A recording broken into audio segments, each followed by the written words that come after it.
My ex's BPD turned my life into a nightmare. Here's how I finally broke free. Update: I'm finally done with my ex, PWBPD, the drama that broke me. Hey Reddit. I've been a lurker here for a long time, but after what went down today, I feel like I have to share my story.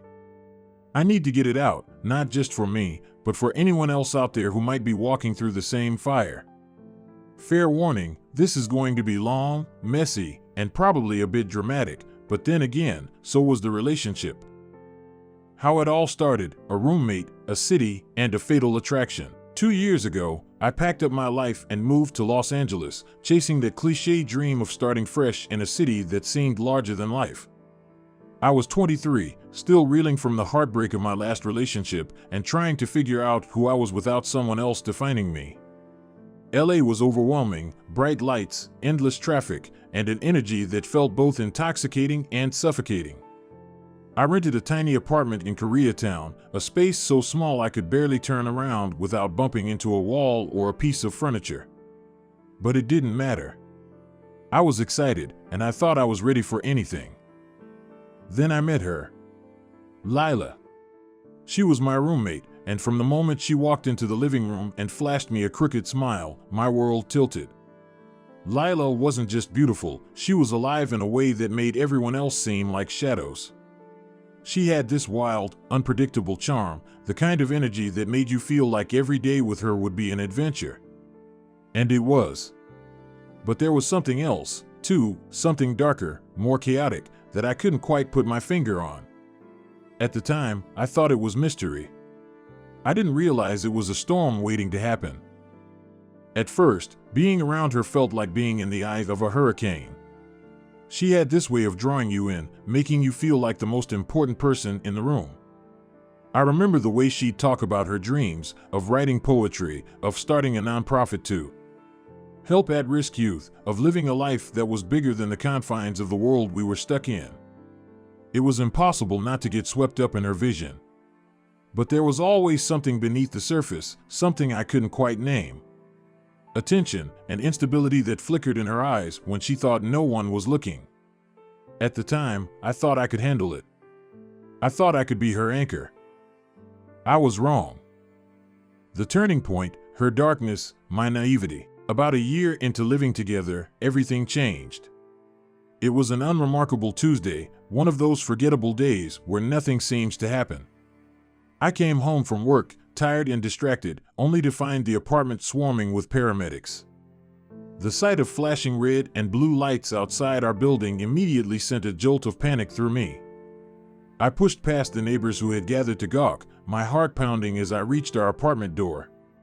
Inside, everything felt surreal. Paramedics were moving quickly, their voices clipped and professional, while Lila lay pale and motionless on a stretcher. She had tried to take her own life. Pills, they said. I stood there, frozen, unable to comprehend what I was seeing. I remember the way the room smelled faintly of alcohol and lavender, the quiet hum of the TV in the background. It was so normal, and yet nothing about this moment was normal. The weight of it didn't fully hit me until the paramedics wheeled her out and one of them turned to me and said, "Are you coming with us?" Of course I went. What else could I do? At the hospital, I sat in a stiff plastic chair in the waiting room, replaying every interaction we'd ever had, searching for signs I might have missed. Could I have prevented this? Was this somehow my fault? When she finally woke up, I held her hand and told her I was there for her. I didn't know what else to say. From that moment on, I wasn't just her roommate, I was her lifeline. And eventually, I became something more. When she was discharged, she stayed at her sister's house for a week before moving back in. I remember how fragile she looked when she came home, like she was holding herself together with tape and string. She apologized profusely, telling me she didn't know what had come over her. "I'm so sorry," she said, tears streaming down her face. "I don't deserve someone like you." I believed her. I told myself that I could help her, that I could be the one to pull her out of the darkness. In hindsight, I realize how arrogant that was. But at the time, it felt like love. And so, when she leaned in and kissed me one night while we were watching a movie, I didn't pull away. That kiss marked the beginning of a relationship that would both define and destroy me. The first red flag: her exes were never really exes. Things started off like a dream. After she recovered, our dynamic shifted, and we fell into a relationship that felt intense and all-consuming. At first, I thought I was the luckiest guy in the world. Lila had this way of making you feel like you were the only person who mattered, like the entire universe revolved around the two of you. She'd grab my hand while we were walking down Venice Beach and say things like, "I don't know what I'd do without you." I believed her. I wanted to believe her. But then the cracks started to show. It began with little things: texts from numbers I didn't recognize, phone calls she'd step outside to take. I tried to brush it off, convincing myself that everyone has a past, and I had no right to be jealous. But then came the night that changed everything. We'd been out drinking with friends, laughing and joking like any other couple, but when we got home, something felt off. Lila disappeared into her bedroom, and as I walked past, I heard her voice. She was on the phone, her tone soft and intimate in a way that made my stomach twist. It didn't take long to figure out who she was talking to, her ex. The next morning, when I confronted her, she shrugged it off like it was nothing. "We're just friends," she said, her tone dismissive. But I couldn't shake the unease. Then, as if it was an afterthought, she admitted that a few weeks earlier, she'd gone to another ex's house while I was out of town. Nothing happened, she insisted, but the damage was done. My trust was shattered, and for the first time, I wondered if I'd made a mistake in loving her. The roller coaster, love bombs, explosions, and emotional whiplash. The next year of our relationship was a blur of highs and lows. When things were good, they were incredible. Lila had a way of making life feel larger than it was. She'd surprise me with spontaneous road trips to Big Sur, her laughter filling the car as we sang along to old playlists. She'd cook these elaborate dinners in our tiny kitchen, dancing around the space like she was in her own romantic comedy. During those moments, I thought I could endure anything for her. But the good times never lasted. For every high, there was a crushing low. One minute, she'd accuse me of not loving her enough, of being distant and uncaring. The next, she'd push me away, saying I was suffocating her and that she needed space. Every argument felt like walking a tightrope, one wrong move, and everything would collapse. I started doubting myself, wondering if I really was the problem. Was I too distant? Too needy? Not enough? The emotional whiplash was exhausting. I lost touch with friends, withdrew from family, and threw myself into the relationship, hoping that if I just tried hard enough, I could fix it. I was wrong. More content in progress. Would you like me to continue lengthening the story further? The roller coaster continued, the cycles of destruction. As the months passed, the highs and lows became more extreme. When things were good, Lila would shower me with affection and make grand promises.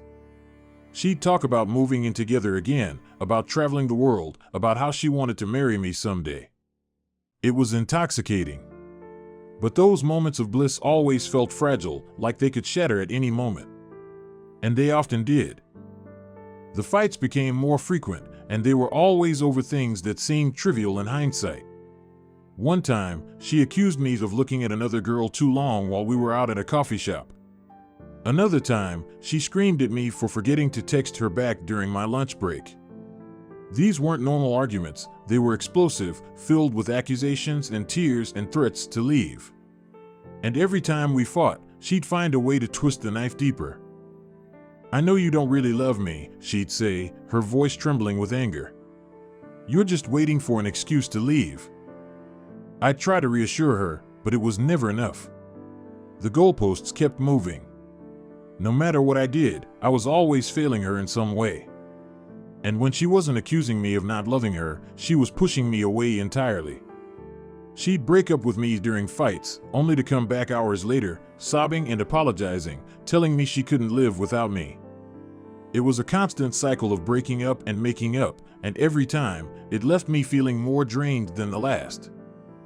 The breaking point, the night she called her ex. One night, everything came to a head. We had been out drinking with friends, and by the time we got home, we were both tipsy but in good spirits, or so I thought. While I was brushing my teeth, I heard her talking in the bedroom. At first, I thought she was on the phone with one of her friends, but then I heard a name that made my blood run cold, her ex. She was laughing, her tone playful and flirtatious in a way I hadn't heard in months. I froze in the bathroom, my toothbrush dangling from my hand, listening to the one-sided conversation. My chest tightened with a mix of anger and disbelief.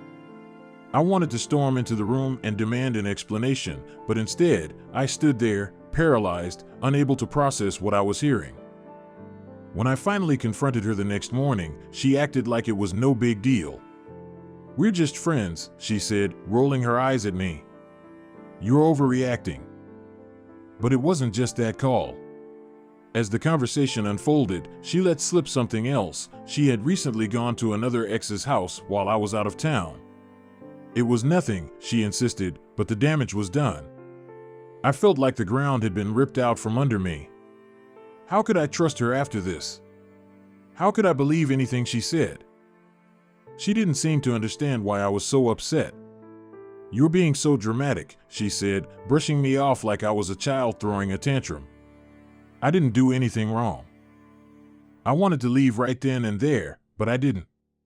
I stayed because I still loved her, because I still believed that maybe, just maybe, things could get better. The move, a new beginning that wasn't. A few months later, I got a new job on the west side, and we decided it would be best for me to move closer to work. It felt like a chance for a fresh start, a way to hit the reset button on our relationship. I told myself that the distance would help us both, that it would give her space to work on herself and give me room to breathe. At first, it seemed like things were getting better. We talked on the phone every night, and she even started seeing a therapist. I let myself believe that maybe, just maybe, we were turning a corner. But then, a week after I moved, I got the call. Lila had tried to take her life again. The world seemed to stop as I listened to her sister explain what had happened. I dropped everything and rushed to the hospital, my heart pounding in my chest. When I saw her lying in that hospital bed, pale and fragile, I felt an overwhelming wave of guilt. Was this my fault? Had I abandoned her when she needed me the most? I stayed by her side for hours, holding her hand and whispering reassurances I didn't even believe anymore. But when she finally woke up, her response was cold. She didn't thank me for being there. She didn't apologize for what had happened. Instead, she looked at me with an icy detachment and said, "I can't do this anymore. You don't care about me." I was stunned. After everything I had done, after all the sacrifices I had made, how could she say that? But in that moment, I realized something. I couldn't save her. No matter how much I loved her, no matter how hard I tried, it was never going to be enough. The text that changed everything. For months after the breakup, I went no contact. I threw myself into work, reconnected with friends, and started going to therapy. Slowly but surely, I began to rebuild my life. But then, out of nowhere, she reached out. Her name popped up on my phone, and against my better judgment, I answered. At first, the conversation was civil.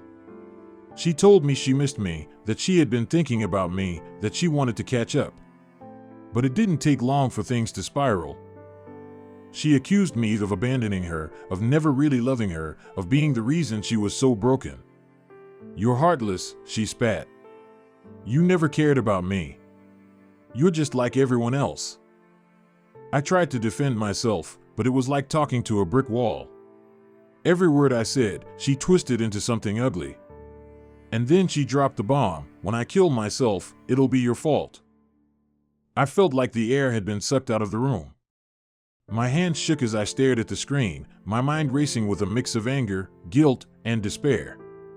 Before I could even respond, she sent another message, "Forget what I said." But how do you forget something like that? How do you move on from words that are designed to destroy you? Where I go from here, I'm done. Truly, finally. Done. This relationship was a battlefield, and I came out of it bloody, bruised, and broken. But I survived. And now, I'm walking away. To anyone out there in a relationship with someone like Lila, know your limits. You can love someone with all your heart and still lose yourself in the process. Don't make the same mistake I did. And to anyone who made it to the end of this post, thank you. Writing this has been cathartic in a way I didn't expect. I don't know what the future holds, but for the first time in a long time, I feel like I can breathe. TLDR, fell for my roommate in LA who had BPD. 2 years of emotional chaos later, I'm finally done. Today she tried to guilt trip me into believing her life was my responsibility.